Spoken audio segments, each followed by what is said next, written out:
అయ్యేమిటి? తెల్ల జిల్లేడు పుష్పాలు. తెల్ల జిల్లేడు పుష్పాలు. ఈ పనికిమాల పువ్వులన్నీ 2 బత్తాలు కోసి 2 బత్తాలు పట్టుకెళ్ళి మా అత్తయ్య వారి ఇంటికాడ సాగుట్లో మానేసాను. ఎప్పుడైతే 2 బత్తాలు పువ్వు సాగుట్లో మానేసాను, నన్ను చూసి మా అత్తయ్య గారు ముస్తాబ్ అయ్యింది. నిన్ను చూసి మీ అత్త అవుతుందా? మీ ఆవిడ అవుతుంది ముస్తాబు. ఎవరైందా? నేను ముందే చెప్పేసి ఏమని? మా అత్తయ్య గారికి 2వ వ్యాపారం ఉంది. ఏంటి బాబది? ఒకటేమో ఇప్పుడు బిజినెస్, రెండేదేమో సవరాల వ్యాపారం. ఆదిన సంఖ్యలు మా అత్తయ్య గారిని చూస్తే రైస్ మిల్ లో తౌడు తుడుచుకునే మనిషిలో కనపడదు. కరెంట్ పోతే రైస్ మిల్ ఆగిపోతే కానీ మా అత్తయ్య గారి చేతిలో చెరుతాను. వచ్చిందేమో కొత్త అల్లుడు పాకపోతే పర్వాలేదని స్నానం చేసి బట్టలు మార్చుకుని అల్లుడి గారి ముందు నీట్గా నిలబడింది. ఎప్పుడైతే తమ్ముడు ఉంది, ఇప్పుడు వచ్చే లక్కయ్యన్నాను అంటే దగ్గర సంబంధం అమ్మా. మా అత్తయ్య గారు కూడా వదిలేండి. మా ఆవిడ ముస్తాబు చెప్తున్నా.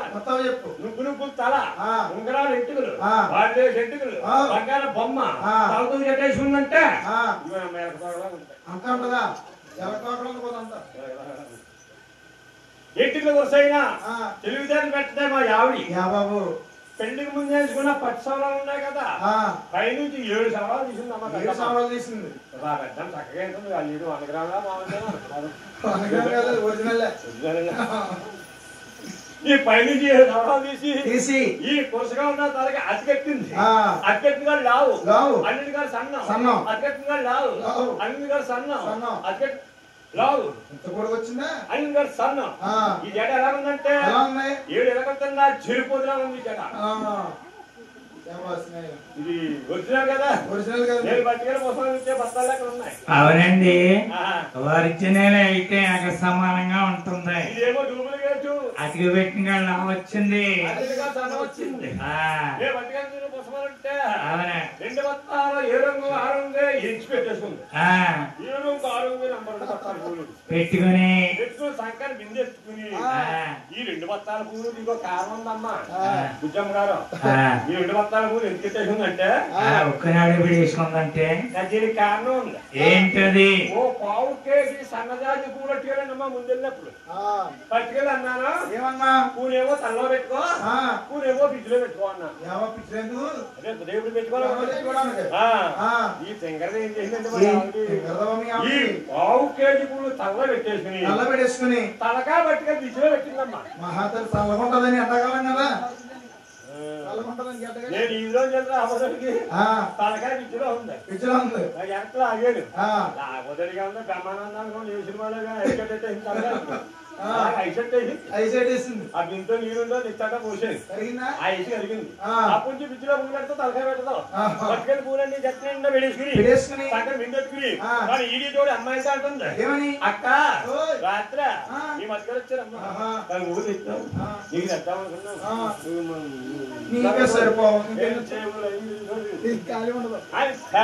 చెప్పుకుంటా తిరిగింది.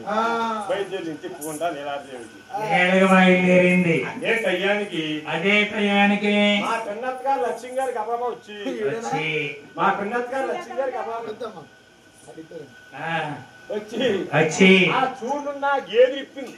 అదే టైంలో ఇచ్చిందా గేదినావిడి కొడుకు తాగుతుంది.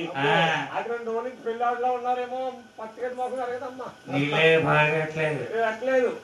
ఆ మటుకు ఎప్పుడైతే ఇప్పిందో మా ఆవిడ తలలో ఉన్నాయి కదమ్మా పనికి మారి పూలు ఈ గేదికి పచ్చగడ్డి మోపుకుని కనబడతాయి. నీళ్ళు తాగితే మానేసి మా ఆవిడ వెనకాల వెళ్తుంది. ఉంటేమో మా ఆవిడ వెళ్తుంది, వెనకాల జట్టు వెళ్తుంది, దాని వెనకాల గేది వెళ్తుంది. సరిగ్గా వెళ్ళి మా ఆవిడ పొంగు నీరు ముంచుతుంటే అక్కడికి వెళ్ళబోదో దొరికిందమ్మా గేదికి జడ. ముందుకేమో మా ఆవిడ లాగుతుంది, వెనక గేదె లాగుతుంది. ముందుకు మా ఆవిడ లాగుతుంది, వెనక గేదె లాగుతుంది. ఇసుకారుగా మనిషి మనకు దక్కలేదు.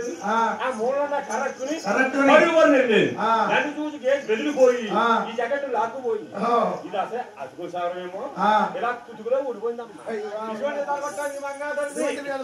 కాదు నాయన, మీ ఆవిడతోనా అల్లిందల కాబట్టి ఊడిపోయింది. మా మంగాదేవి తలగొట్టు నేను చెప్తాను, ఆలకించు. అదిగో అనుకో నాకుల బంగారాలు ఎంచుకోదా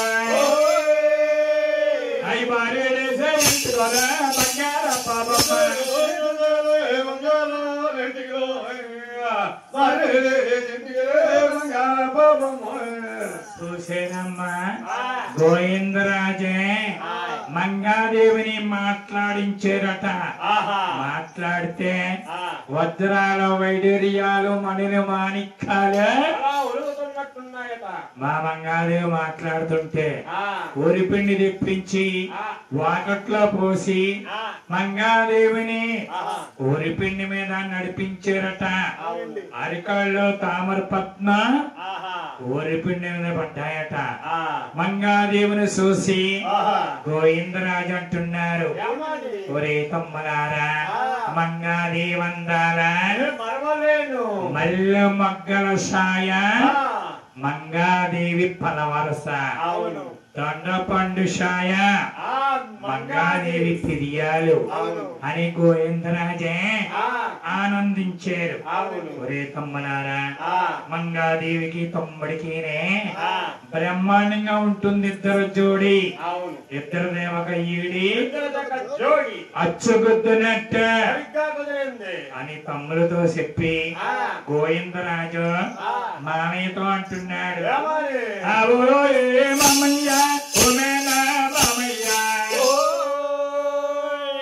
మాకు కంటే అయితే నచ్చింది మామయ్య మాకు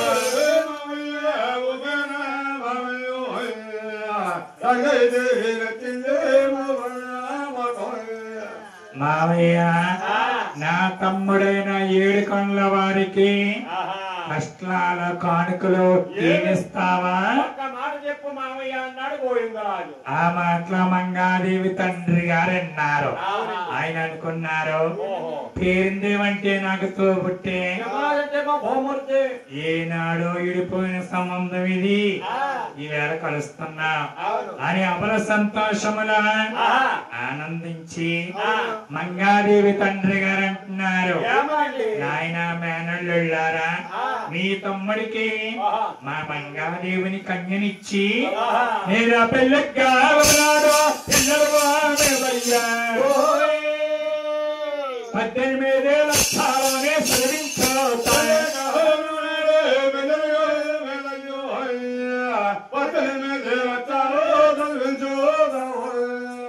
నాయన 100,000 అనగా 1,00,000. 18 లక్షల రూపాయలు తమ్ముడికి నేను కష్టంగా ఇస్తాను. ఆడబడుసు కష్టం 60,000 ఇస్తాను. బంగారపు పళ్ళు ఎండు పళ్ళు మీ తమ్ముడికి కష్టంగా ఇస్తాను అన్నారు మంగాదేవి తండ్రి. ఆ మాటలు 6 అన్న తమ్ములు ఆలకించి, తమ్ములారా తమ్ముడికి తగినంటి తమ్ముడికి తగినంటి అబల సంతోషముల ఏవండి మామయ్య గారు ఆ మాటలు మీ మామయ్య ఆలకించి బజారికి పంపించి గుప్తంగా బట్టలు కట్టుకున్నారు. అబ్బా అన్న తమ్ముల 6 భోజనాలు చేశారు, బట్టలు కట్టుకున్నారు. మంగాదేవి తండ్రి కూడా సాగనంపుతున్నారు. ఆ ఊరు దాటిన దాకా సాగనంపేవారు ఆ రోజుల్లో. మరి ఇప్పుడు ఆ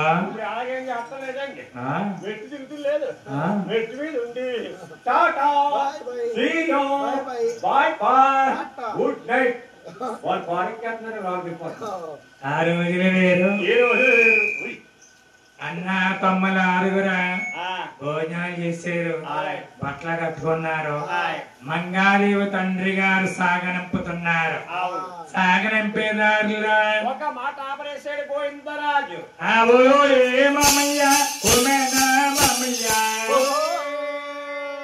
ఇప్పుడు అనుకున్న మాటలేమి ఖాయంతో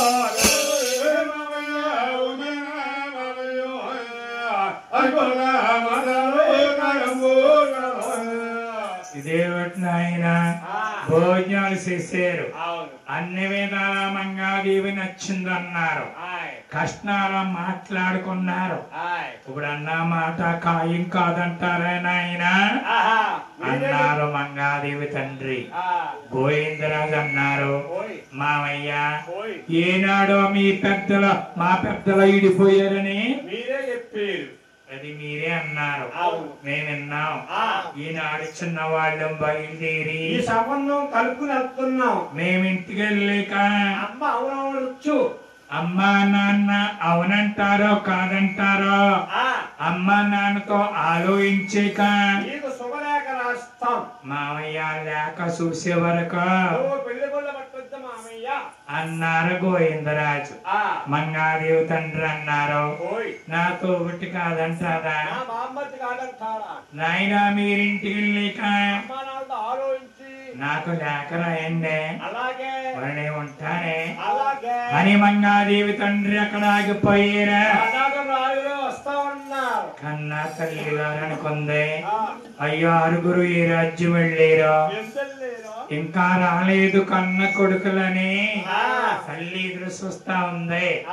దగ్గర సంబంధం కుదిరిందేమో, తమ్ముడికి కన్ను కుదిరిందేమో అన్న తమ్ములారగరు నవ్వుకుంటా వస్తున్నారు. చిరునవ్వు నవ్వుకుంటూ వస్తున్నారు.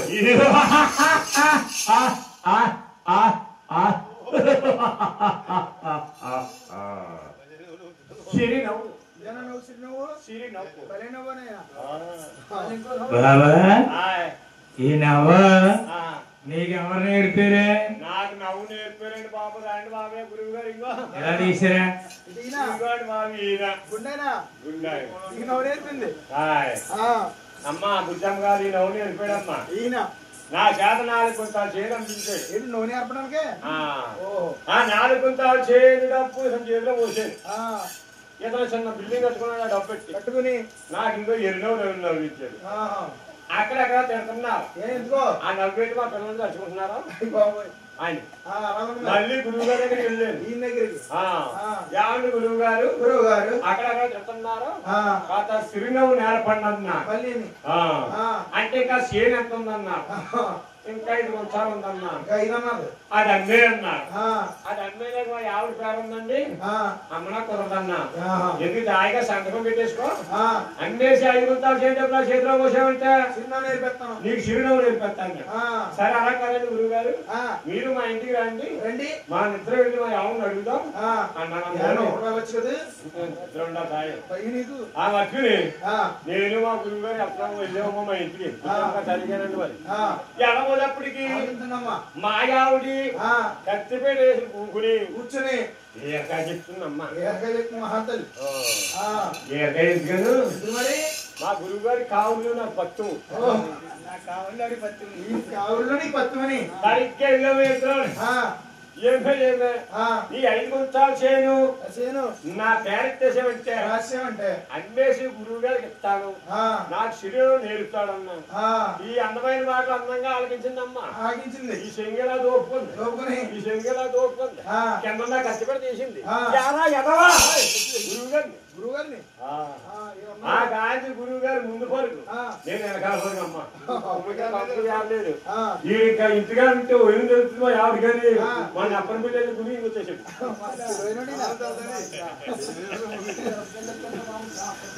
నీలాగా ఎరునవు కాదయ్యా.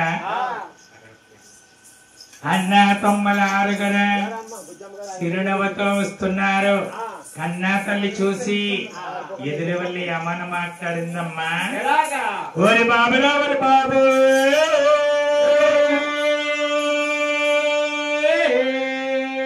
బాబు గోవింద మహారాజా, ఇక మీరు వెళ్ళిన పనులో ఏమయ్యినాయి?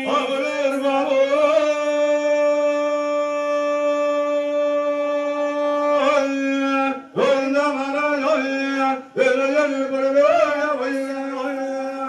నాయన అబలమైందా అని కన్నా తల్లి కంగారుగా అడిగిందట.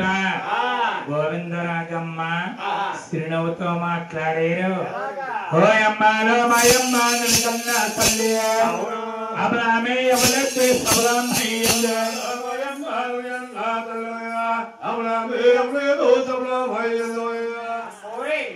అమ్మా ద్వారకాపట్నం వెళ్ళేవమ్మా ఆ పట్నం పరిపాలించే రాజు ఆలమా దారుకుడట ఈ ఎండగారంట మా నేగమామంట చాలా గౌరవం చేశారమ్మా నాయన ద్వారకాపట్నం వెళ్ళేరా మరేనమ్మా మా అన్నయ్య గారు చూసారా చూసేవమ్మా మా అన్నయ్య గారు బాగున్నారా చాలా బాగున్నారు